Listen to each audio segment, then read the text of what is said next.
So we're going to do a fundamental workout. Fundamentals are smaller exercises, or you can think of them as pieces of our full Pilates exercises that we use to practice our basics that we build on. Basics meaning working on neuromuscular connections, working on movement patterns.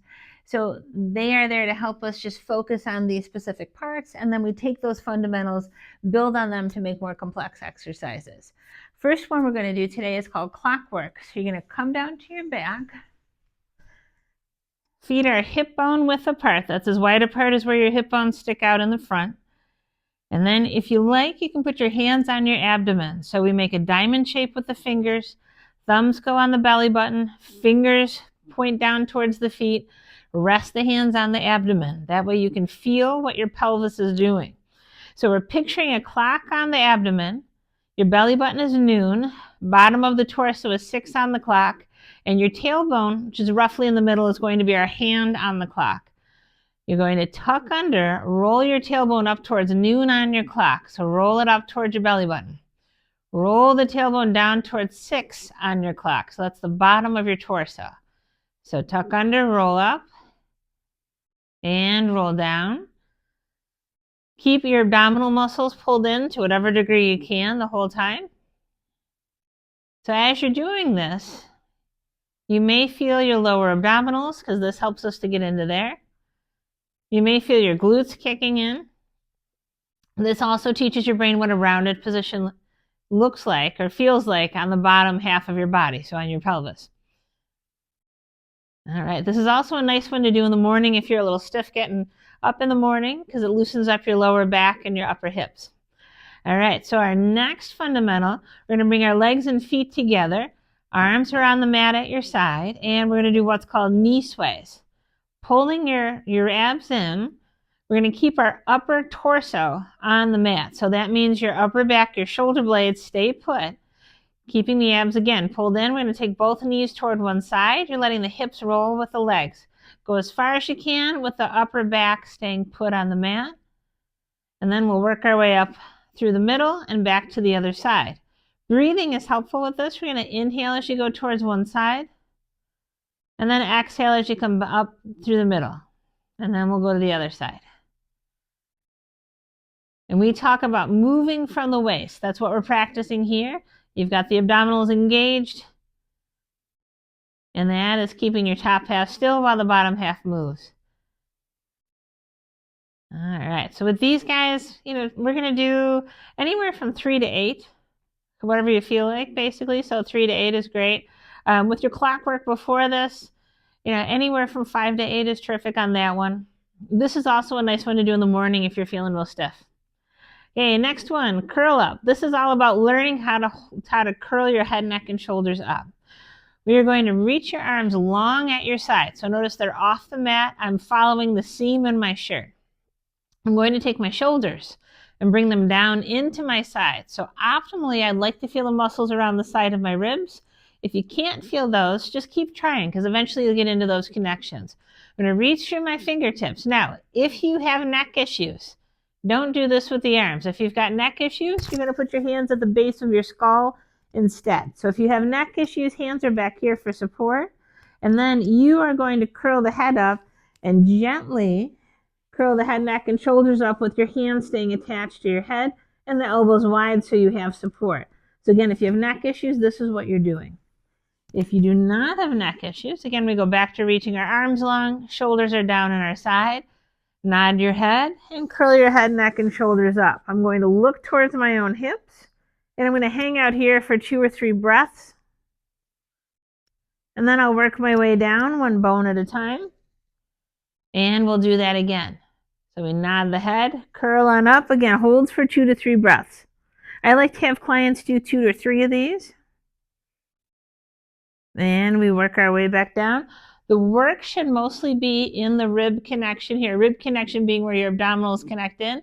Your neck is helping, but you should not feel a ton of work in your neck. If you do, you may want to go to hands behind the head. All right, so let's do one more. We'll do that with the hands behind the head again so you can see what that looks like. And we curl up, elbows are wide. And we'll come back down.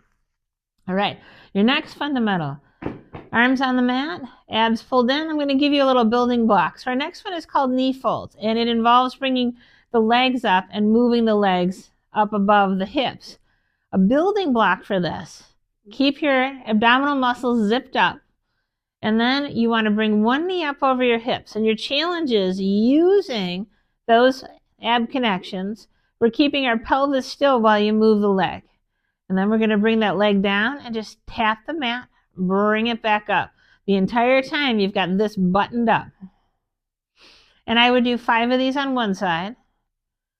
And then once you've done 5, bring that foot down, and then the other leg comes up. So again, your challenge here is we want to keep the pelvis still while the leg is moving. Now, if you're able to do this and you kept your pelvis still, and how do you know that your pelvis stayed put?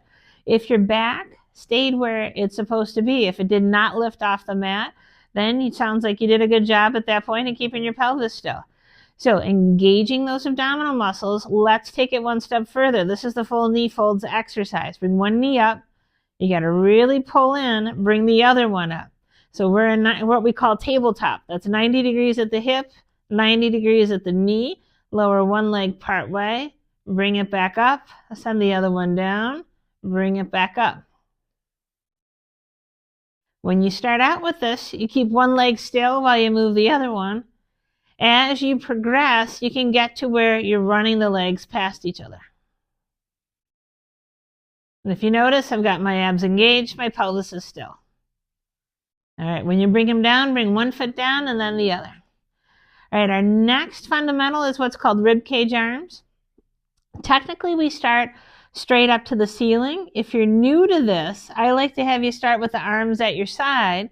Reach them long, like you're following the seam in the side of your shirt. Take your shoulders on either side and bring them down and think of hooking them into your side. When you do that, you should feel those muscles around the side of the rib cage. That's your serratus anterior. These guys anchor your shoulder blades. So we draw the shoulders down, okay? Button up your abdominal muscles. Start to bring the arms towards your ears. Keep your arms straight. Get as close to the ears as you can with your arms straight and in the sockets and your abdominal muscles pulled in. And this, for being a small looking exercise, is actually a good amount of work. And you'll feel your shoulder blades move on the mat. As you bring them down, draw those shoulders down into your sides. We come back down. You can either come to here or you can come all the way down next to your side, whatever works better for you. And again, shoulders are down in your sides. You've got your core engaged. And we come back down. One more to go. So again, abs are buttoned up. Here we go one more time.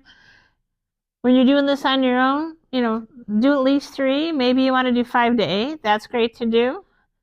Now, if you want to step this up a little bit, bring your legs out flat. It's a little more challenging. So again, we're going to zip this up and then bring those arms up toward the ears. It's just a little more challenging.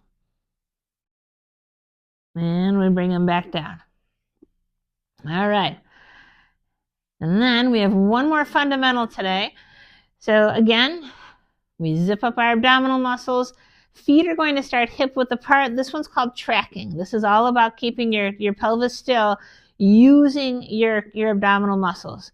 We're going to slide the right leg straight out away from us. Notice I'm not moving very fast. So I'm sliding the heel along the mat. As I come in, I'm buttoning up my abdominal muscles so my pelvis stays still, and I draw the leg back in, and then I'll send the other one out. So the left leg goes straight out away from me, and I draw it back in. And we'll go back to the right. And this one you can do, typically we do 3 to 5 on a side, so we're alternating back and forth. I find if clients are having sciatic issues, this is an interesting thing. Sometimes this is helpful for them. It's like it gets the hips and the back to organize themselves better. Doesn't seem like a very complex exercise, which it's really not to execute, but it actually does a lot of good, and it'll feel good for yourself, or if you're working with somebody else and you're trying to show them a few things. This is a great exercise to do. All right. So that is your fundamental workout for today. You can do those every day. If you have any questions, you can shoot me an email or message me, and hopefully you get into practicing this every day, because that's really the goal with having your Pilates exercises, is to just take 5 to 10 minutes a day and do a little Pilates. You're going to notice a difference. All right, thanks for tuning in.